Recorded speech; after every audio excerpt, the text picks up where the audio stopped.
Hello there and welcome back to the channel. Tonight, we're taking a slow, soothing journey into one of the most mysterious places on Earth, the deep sea. It's dark, cold, and eerily quiet, yet somehow it's full of life. Life that glows in the dark, survives under immense pressure, and thrives without a single ray of sunlight. It's a world so bizarre, it feels like something out of science fiction, but it's all very real. Now, I do hope this video doesn't turn out to be too interesting and end up keeping you awake. But if it does, well, at least you'll drift off knowing how anglerfish flirt, how worms can eat metal, and why glowing jellyfish might be nature's first nightlights. Before we begin our descent, if you're enjoying these calm science journeys, I'd be truly grateful if you gave this video a gentle like and hit subscribe. It helps this little sleepy channel keep drifting along. And if you'd like to drop a comment below, I'd love to know where in the world you're listening from, and what time it is as you press play. Is it the quiet early hours just past midnight? Or maybe a cozy nap time break? So, get comfy, tuck yourself in, and let your mind float gently downward. No need to hold your breath, we're taking it nice and slow. The ocean is vast, the science is strange, and there's absolutely no rush. Just a quick note before we begin. This video is meant for relaxation and educational purposes only. It's not a substitute for medical advice or professional care. Imagine floating weightlessly in water so dark, you can't even see your own hand in front of your face. The sun is now just a fading memory, far above the swirling waves and distant cries of seabirds. Down here, everything is still, everything is cold, and everything is unimaginably deep. Welcome to the ocean, our planet's final frontier. You might think you know the ocean. Maybe you've stood on the shore and watched the tide roll in. Maybe you've gone for a swim or snorkeled above a reef, admiring the colorful fish and coral below. But all of that, the sparkling surface, the vibrant reefs, the gentle waves, that's just the very beginning. It barely even touches the edge of what lies beneath, because the ocean doesn't just stretch outward, it goes downward. And it keeps going deeper and deeper. To truly understand the deep sea, we first have to understand the sheer scale of the ocean itself. Covering over 70% of Earth's surface, the ocean holds more than 95% of all the water on the planet. That's more than 1 billion cubic kilometers of water. It is quite literally the largest living space on Earth. And yet, over 80% of it is still unexplored.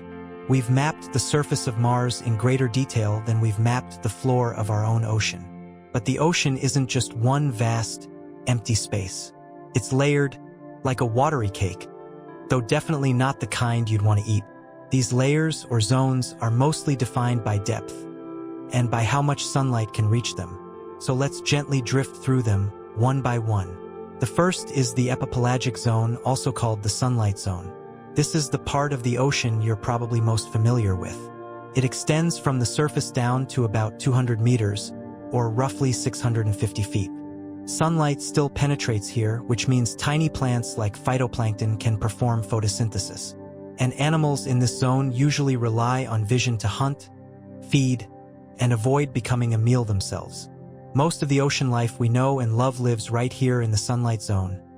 Tuna, dolphins, jellyfish, and yes, even the occasional human floating around with a snorkel. But just below that lies the mesopelagic zone, often called the twilight zone.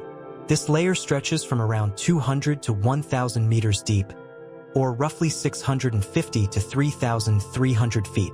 Sunlight still filters down here, but it's faint and bluish, not nearly strong enough to support photosynthesis. Creatures in the twilight zone have evolved some fascinating survival strategies. Many have enormous eyes to catch as much light as possible, while others create their own light in a process known as bioluminescence. This is where things start to get really strange and really interesting. Below 1,000 meters, we descend into the bathypelagic zone, also called the midnight zone. No sunlight reaches this depth. It's pitch black, near freezing, and the pressure is staggering, over 100 times what you'd feel at the surface. Most of the animals here move slowly to conserve energy. Some are blind, while others have evolved to glow in the darkness. It's a quiet, eerie realm, full of ghostly silhouettes and drifting shadows. and we're still not at the bottom. Next comes the abyssopelagic zone, named after the Greek word abyssos, meaning bottomless. This zone begins around 4,000 meters deep and continues to about 6,000 meters, roughly 13,000 to nearly 20,000 feet.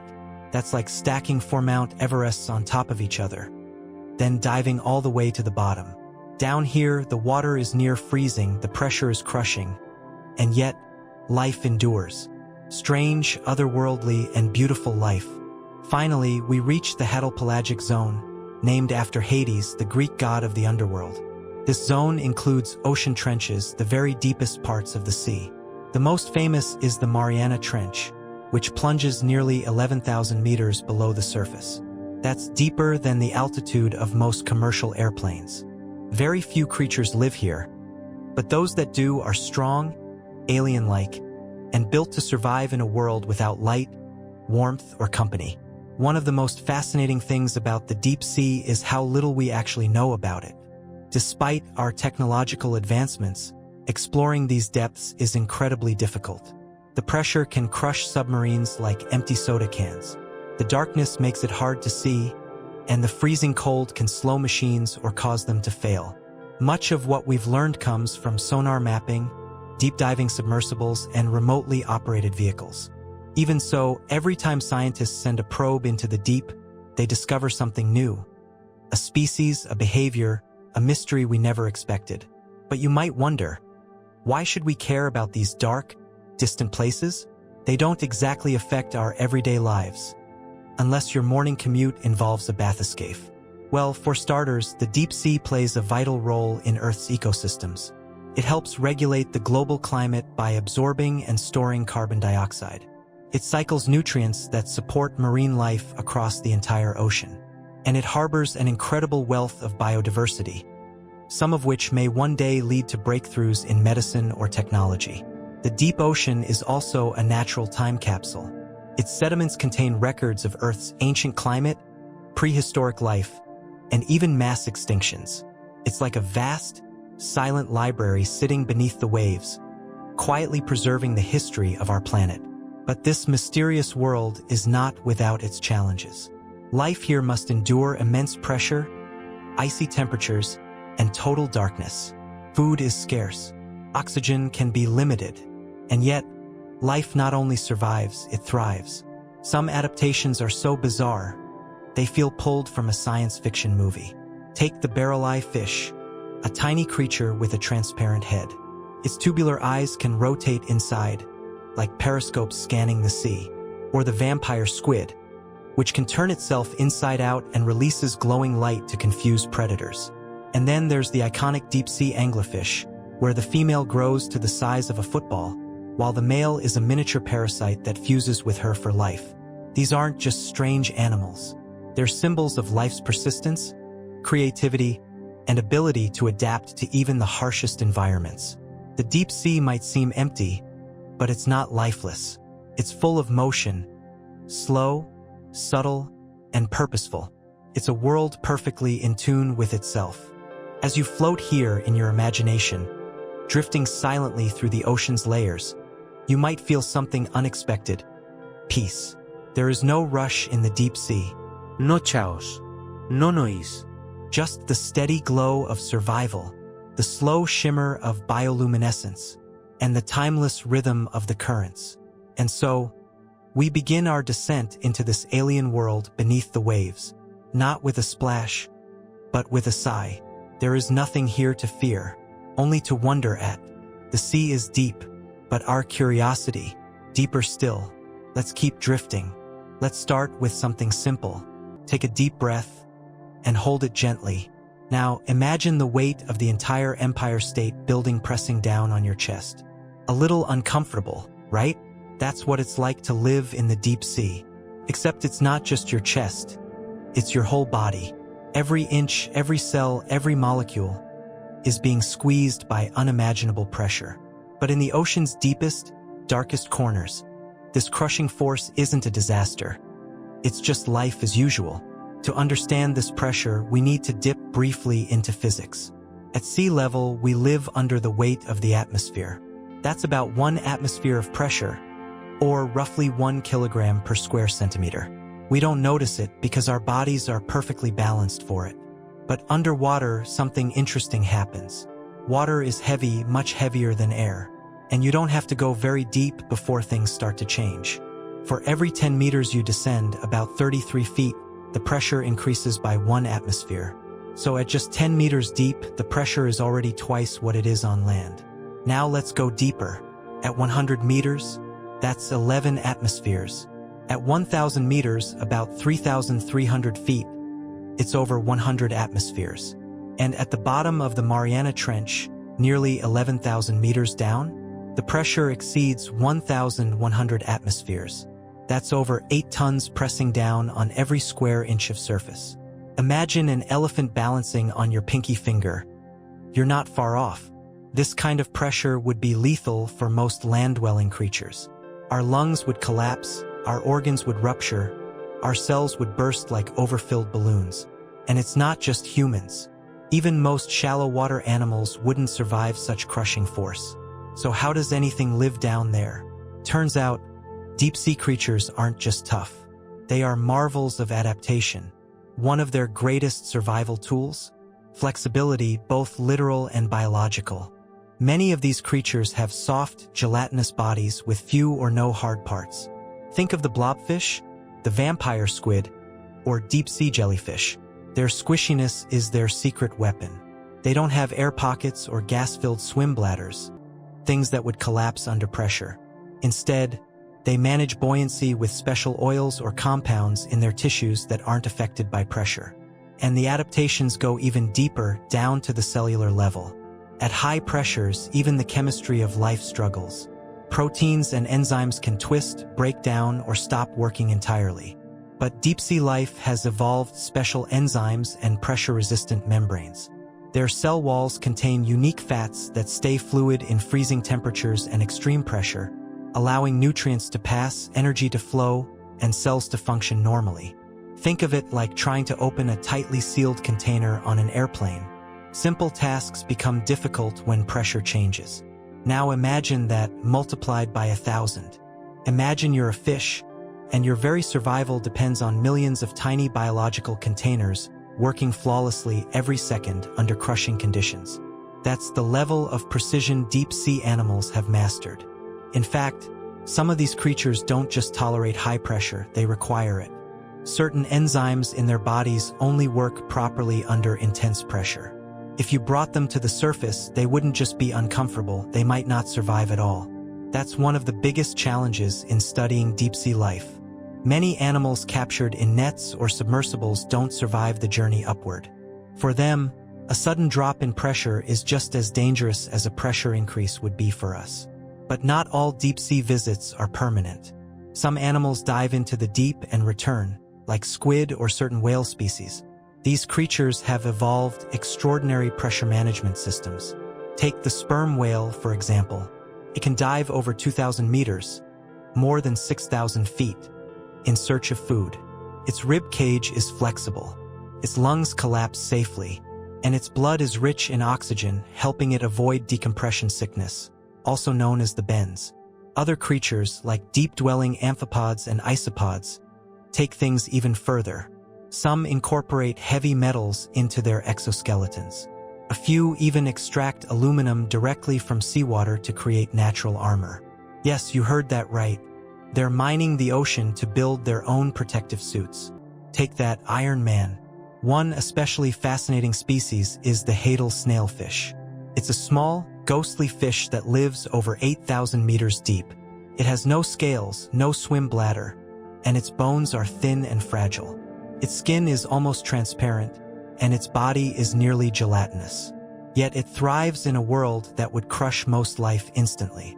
Scientists have discovered that these fish produce unique proteins that act like natural antifreeze and internal pressure shields. If deep-sea survival were an Olympic sport, the snailfish would quietly win gold every time. Even microbes have adapted to these extremes. So-called piezophils, literally pressure lovers, can thrive under pressures 1,000 times greater than at sea level. Some live near hydrothermal vents, where they endure not only crushing pressure but also scorching heat and toxic metals. And they don't just survive, they flourish. These microbes may hold secrets to how life began on Earth, and perhaps how it might exist on other worlds, like beneath the icy surface of Jupiter's moon Europa. Pressure also shapes behavior in the deep sea, because moving requires energy and oxygen, which are scarce down here. Many deep-sea creatures move slowly and deliberately. Some deep-sea creatures don't chase their prey at all. They lie in wait, still and silent, hoping dinner simply stumbles into their trap. Others get more creative. Take the anglerfish, for example, which uses a glowing lure to attract unsuspecting prey directly into its mouth. In the deep sea, stealth and patience often beat speed and aggression. So, what if you, as a curious human, tried to explore the deep sea without the right equipment? Well, don't. I wouldn't recommend it. Without protection, the pressure would crush you in seconds. That's why submersibles and deep-sea exploration vehicles are built with incredibly strong materials. Titanium, special reinforced glass, carbon composites, engineered specifically to withstand thousands of atmospheres of pressure. Even the tiniest flaw in a sub's hull could lead to catastrophe. That's why manned deep-sea dives are rare, expensive, and mostly reserved for critical scientific missions. And yet, we keep going, despite the risk, despite the cost. Something about the deep sea keeps calling us back. Maybe it's the mystery, maybe it's the challenge, or maybe it's the simple wonder of knowing that beneath kilometers of water lies a world almost untouched by human hands. A world where the rules are different, where life moves slowly, but with remarkable resilience. Where pressure doesn't mean stress, it just means home. So the next time you feel the weight of the world pressing down on you, remember this: far beneath the waves, tiny creatures are thriving under pressures you can't even imagine. And they're doing just fine. It's cold down there, too. Not the kind of cold where you grab a sweater and sip hot tea. The deep sea holds a merciless chill, the kind that seeps into your very atoms. It's not angry, just indifferent, a cold born of time and physics. Welcome to the deep sea, where warmth is a luxury rare and precious. The average temperature, just above freezing, roughly 2 to 4 degrees Celsius, or 35 to 39 degrees Fahrenheit. In some deep trenches, it dips even lower. That's possible because salt water freezes at a lower temperature than fresh water. So while it's not frozen solid, it's cold enough to send surface life running for the tropics. But deep-sea life? It doesn't flee. It adapts. To them, this bitter cold is just the background hum of daily life. They don't complain. They don't shiver. They simply evolve. And their adaptations are extraordinary. Let's start with the basics. What does cold actually do to living things? At low temperatures, everything slows down. Chemical reactions crawl. Metabolism grinds to a near standstill. Muscles respond sluggishly. And enzymes, the little biological machines that power life, start to stiffen or fail. Imagine trying to bake a cake in an oven that never gets past lukewarm. Takes forever. And the results? Pretty questionable. This is why life in the deep sea tends to move slowly, very slowly. Some deep-sea fish live for decades. Others, over a century. They grow slowly. They reproduce rarely. And they glide through the water with a dreamy elegance, like underwater ballerinas, in slow motion. In their world, patience isn't just a virtue, it's a survival strategy. Meals are rare, opportunities are few, so there's no rush. To keep their systems running in the cold, many deep-sea animals rely on cold-adapted enzymes. These enzymes have flexible structures that let them function at low temperatures. They're like biological antifreeze, high performance but delicate. And that flexibility comes with a cost. Those same enzymes are fragile. If the temperature rises, sometimes by just a few degrees, they can start to break down. That's why many deep-sea species are extremely sensitive to temperature changes. A slight warming can mean disaster. Their cell membranes are also specially adapted. Normally, a membrane is like a thin film of oil. It needs to stay fluid to allow nutrients to pass and the cell to function. But in cold water, membranes tend to stiffen, becoming less efficient, more brittle. So deep-sea organisms tweak the composition of their membranes. They use more unsaturated fats that stay fluid at lower temperatures. It's a bit like how vegetable oil stays liquid in the fridge, while butter turns solid. This lipid remodeling is crucial for life in the cold, dark depths. But low temperatures affect more than just biology. They also change the physics of the ocean. Cold water is denser than warm water. This difference helps shape the ocean's structure. In tropical and temperate seas, warm water floats on top of cold water, creating layers that don't mix easily. This traps nutrients and oxygen in place. It's one reason the deep sea is so isolated from the surface. But in polar regions, something powerful happens. As surface water freezes into sea ice, it leaves behind salt, creating cold, salty, dense brine. This heavy water sinks, plunging into the abyss. And in doing so, it helps power a global system, the thermohaline circulation, sometimes called the ocean conveyor belt. This underwater current moves oxygen and nutrients from surface waters down to the deep sea where life needs it most. Without it, much of the deep ocean would be anoxic, lacking oxygen, and nearly uninhabitable. So in a twist only nature could write, cold, though dangerous, is also essential. Some animals have even turned it to their advantage. Take the Greenland shark, for example. This mysterious creature can live for centuries. Yes, centuries. It's believed to be one of the longest-living vertebrates on the planet. Some of these deep-sea creatures may be over 400 years old. Their slow growth, their slow heartbeat, their slow everything, it's all tied to the icy waters they call home. Everything they do slowly. It's not a race, it's a glacial waltz. But not every creature relies on the cold. Some cluster around hydrothermal vents, geothermal features where water can reach over 300 degrees Celsius. That's over 570 degrees Fahrenheit, hot enough to melt lead. And yet, just centimeters away from these boiling vents, the water is nearly freezing. Deep-sea life has learned to exploit these extreme contrasts, forming miniature ecosystems right at the edge of chaos, where hot meets cold. It's like setting up camp between a volcano and an iceberg.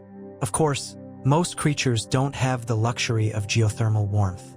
They live in the cold, day in and day out. So how do they stay warm? They don't.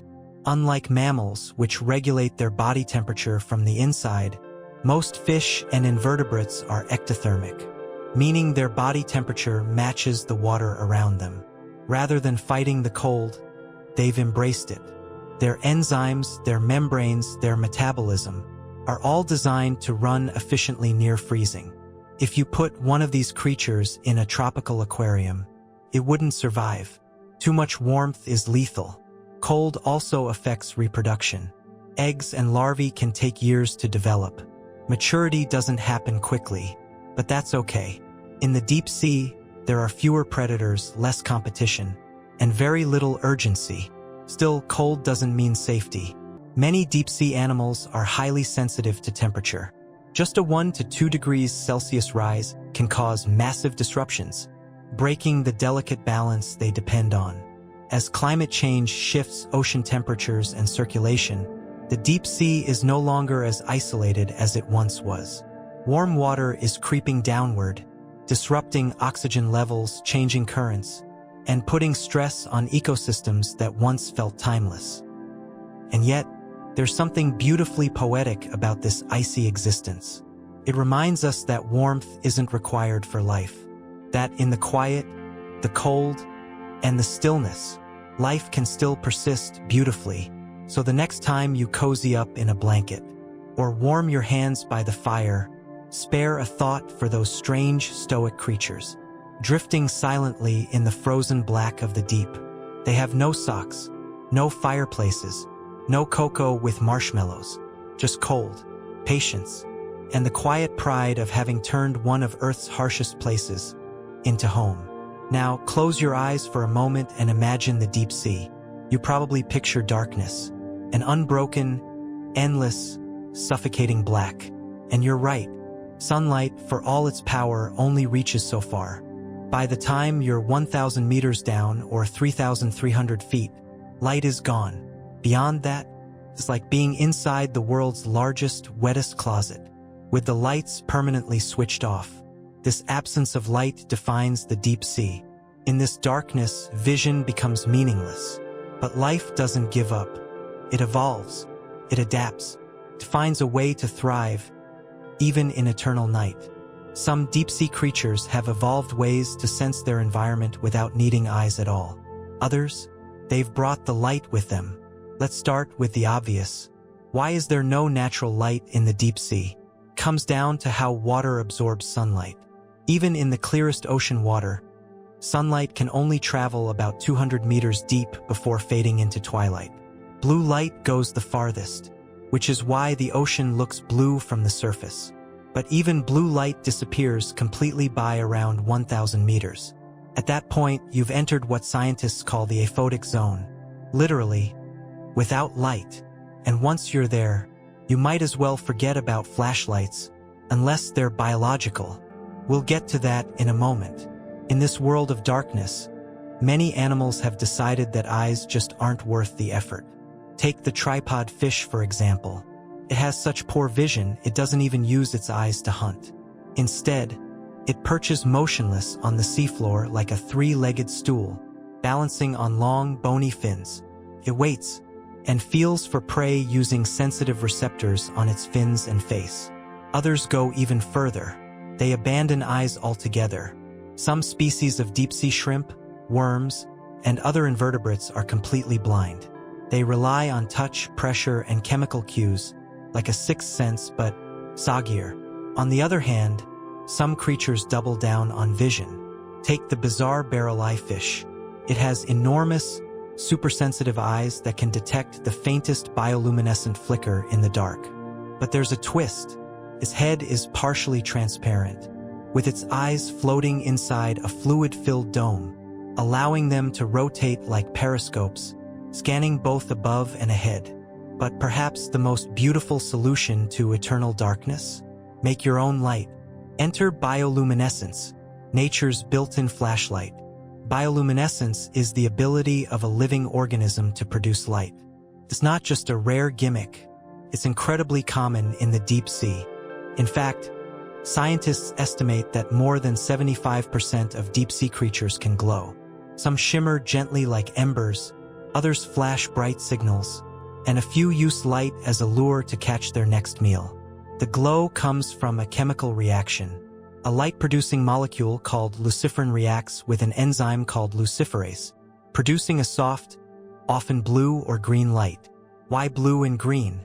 Because those wavelengths travel farthest through water, perfect for visibility in the deep.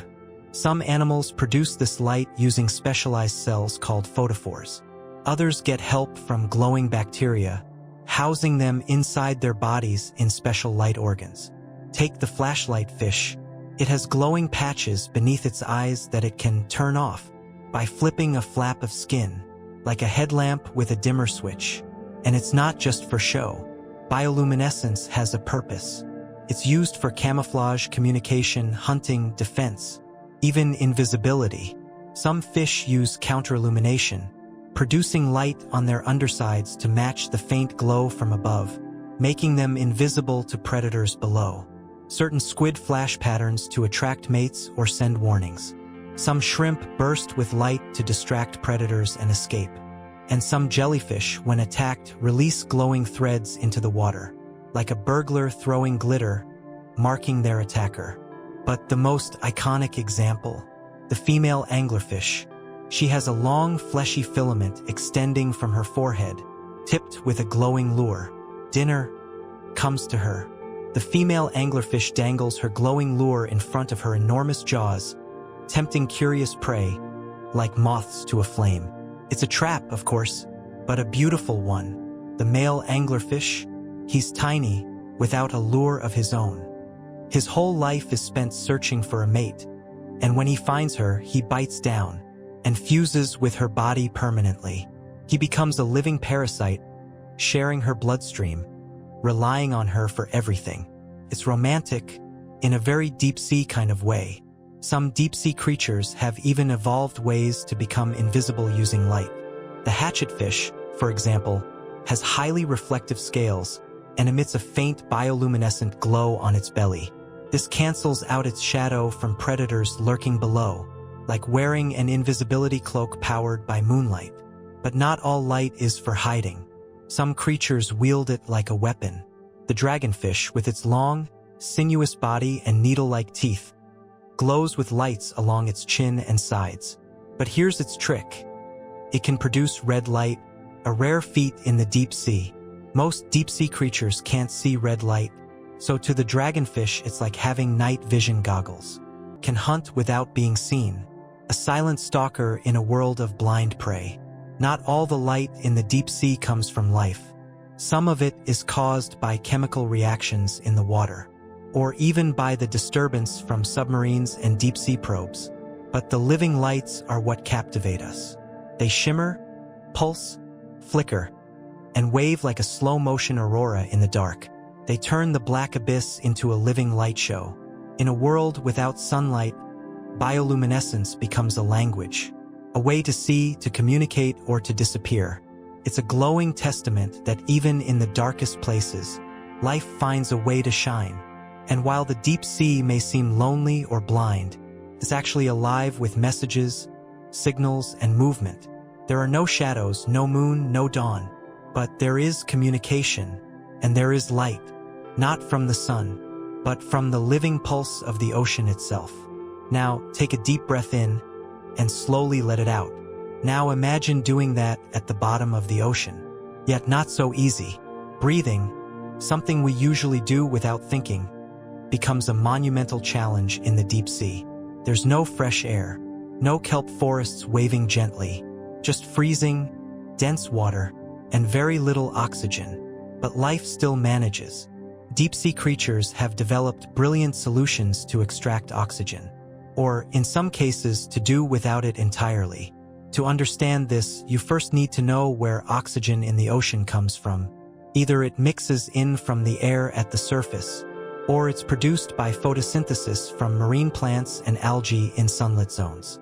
But remember, the deep sea gets no sunlight, and the surface is often miles above.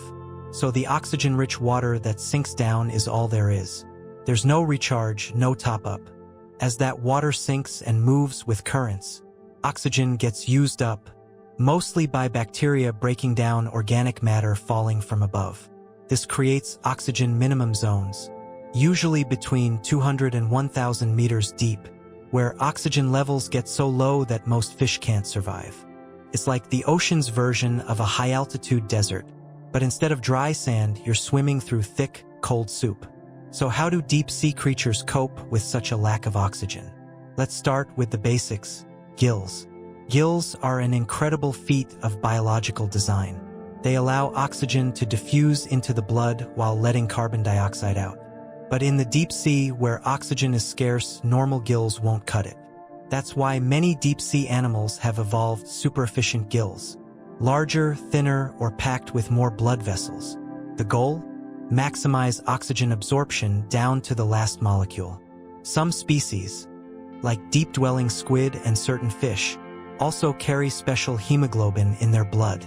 It binds oxygen more tightly than ours does, letting them carry and store more oxygen like a scuba tank that never runs out.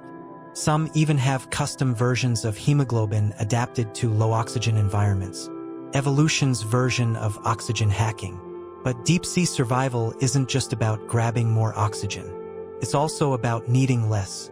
These animals run on low-power mode. They don't chase prey or flee at high speeds. They glide, drift, or simply wait. If they had a motto, it might be, "Why rush?" Some species go further and can switch to anaerobic respiration, generating energy without oxygen at all. It's not sustainable long-term, but it's a smart backup plan during oxygen crashes, like near hydrothermal vents or decomposing whale carcasses. Speaking of whale falls, these enormous sunken bodies become deep-sea feasts. Scavengers rush in, and bacteria start breaking down the soft tissue. But in doing so, they use up massive amounts of oxygen, causing short-term oxygen crashes. Some species avoid this chaos, arriving later, once the oxygen levels stabilize. Others are built to handle the low-oxygen buffet, using special enzymes or metabolic tweaks. Another trick of the deep size. Many deep-sea creatures are either very small or very large, but always with a slow metabolism. This is known as deep-sea gigantism or dwarfism. Small animals need less oxygen, while large animals, like colossal squid or giant amphipods, can store more and move less, saving energy. Finally, some animals wait for oxygen-rich upwellings, rare oceanic events where surface oxygen reaches the depths. They trigger bursts of feeding, migration, or reproduction. Then, as quickly as it began, the deep sea goes quiet again. Collective deep breath, followed by a return to the peaceful rhythm of the abyss.